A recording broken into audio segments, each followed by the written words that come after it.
Agora você verá um resumo do módulo de legislação. Vamos iniciar lembrando de que o trânsito não é composto apenas pelos carros, mas também pelo homem e pela via. Sendo assim, é responsabilidade do condutor preservar pela segurança das demais pessoas. Via é onde transitam pessoas, animais ou veículos. Seus componentes são a pista, a calçada, o acostamento, a ilha e o canteiro central. Assim, as regras estabelecidas pela legislação são válidas para ruas, avenidas, logradouros, caminhos, passagens, rodovias, estradas, praias abertas à circulação e vias internas de condomínios. As vias são classificadas de acordo com sua localização, como urbanas e rurais. As vias rurais são diferenciadas da seguinte forma: rodovias possuem a via pavimentada. Estradas não possuem pavimentação na via. Lembre-se que o limite de velocidade, quando não sinalizado, deve respeitar o definido pelo Código de Trânsito Brasileiro. As vias urbanas são classificadas em via de trânsito rápido, possui o trânsito de veículos livre, sem obstrução, sem travessia de pedestres e sem terrenos em seu limite. Via arterial é aquela que liga os bairros de uma cidade e tem interrupção do tráfego, com semáforo e circulação de pessoas, como as avenidas. Via coletora liga e distribui o trânsito, possibilita o tráfego, como as ruas de um bairro, também possui semáforo e permite a circulação de pessoas. Via local é aquela que dá acesso às áreas restritas, sem semáforo, como as ruas de um condomínio ou as ruas sem saída. Assim como nas vias rurais, quando não há sinalização nas vias urbanas, você deve respeitar o limite de velocidade estabelecido pela legislação.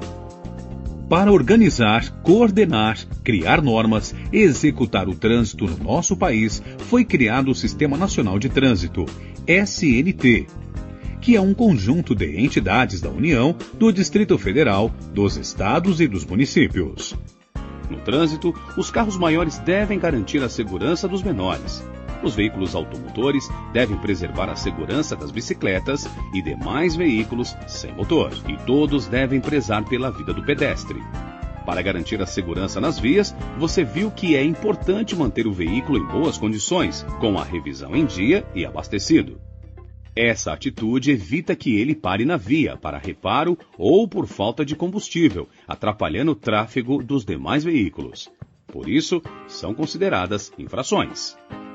Veículo parado nas vias de trânsito rápido e rodovias, para reparos.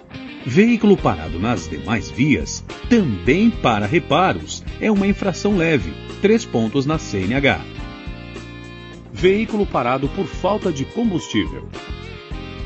Para mudar a marcha ou acionar os equipamentos do veículo, você pode dirigir com apenas uma mão no volante e nas demais situações deverá manter as 2 mãos no volante.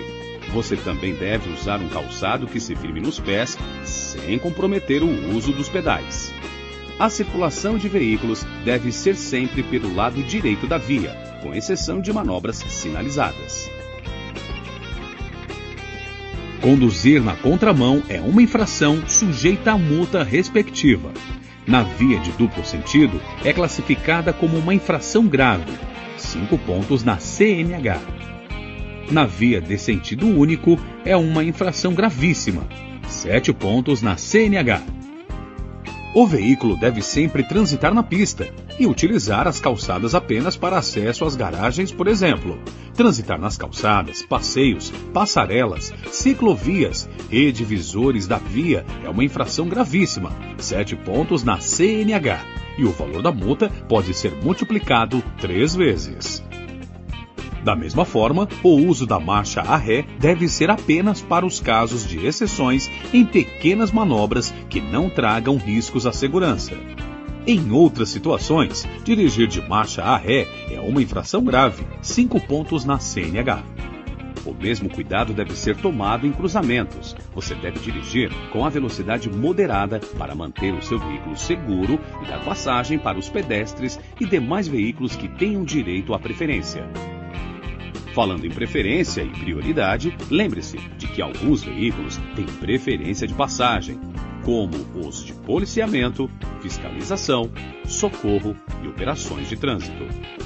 A mesma conduta segura deve ser mantida ao realizar ultrapassagens. Para isso, observe se é possível realizar mudança de faixa, reduza a velocidade e utilize a seta do carro para sinalizar aos outros condutores. Vimos também que, para garantir a segurança e fluidez do trânsito, é necessário respeitar as normas de sinalização para a parada e estacionamento do veículo. Os veículos são classificados de acordo com a atração, espécie e a categoria. Ou seja, é definido pela forma como ele se movimenta, para o que é usado e quem o utiliza. Para cada tipo de veículo, há uma categoria de habilitação específica. Ela pode ser autorização para conduzir ciclomotor de até 50 cilindradas e velocidade máxima de 50 km por hora. Categoria A, para dirigir veículo de 2 ou 3 rodas. Categoria B, para veículos de 4 rodas com peso bruto total de até 3,5 toneladas e com lotação de até 8 lugares, excluindo o do motorista. Categoria C, para veículos usados no transporte de carga, cujo peso bruto total seja maior do que 3,5 toneladas. Categoria D, para veículos usados no transporte de passageiros, cuja lotação exceda 8 lugares, e os veículos abrangidos nas categorias B e C. Categoria E, para todos os veículos das categorias B, C e D, além de combinação de veículos com lotação de mais de 8 lugares. Vamos relembrar o que é necessário para obter a Carteira Nacional de Habilitação para as categorias de veículos ACC, A e B. Todo candidato deve realizar avaliação psicológica e exame médico, para então participar do curso teórico técnico. Após a finalização do curso, deverá prestar o exame teórico técnico com 30 questões. Para ser aprovado para a próxima fase, deverá acertar 21 questões. Sendo aprovado, realizará o curso de prática de direção veicular, com carga horária de acordo com o tipo de veículo para o qual está se habilitando. Esse curso envolve também as aulas em simulador de direção veicular. Após cumprir a carga horária necessária das aulas práticas, o candidato deverá realizar a prova prática em via pública. Caso seja reprovado no exame teórico ou prático, o candidato poderá remarcá-los após 15 dias. Para isso, deve entrar em contato com o CFC, Centro de Formação de Condutores, em que estiver matriculado. Aprovado no exame prático, o candidato receberá permissão para dirigir, PPD, é a carteira provisória, válida por 1 ano. Para obter a CNH definitiva, o condutor não poderá ter cometido nenhuma infração gravíssima ou grave e nem ser reincidente numa infração média. Cometendo infração, o condutor perderá a PPD e deverá retomar o processo a partir do exame médico e psicológico. Para ter valor legal, tanto a PPD quanto a CNH devem ser apresentadas originais e dentro do prazo de validade. A validade da CNH é de acordo com o exame médico, sendo assim, deve ser renovada até os 65 anos de idade, de 5 em 5 anos. Após os 65 anos, a renovação é de 3 em 3 anos.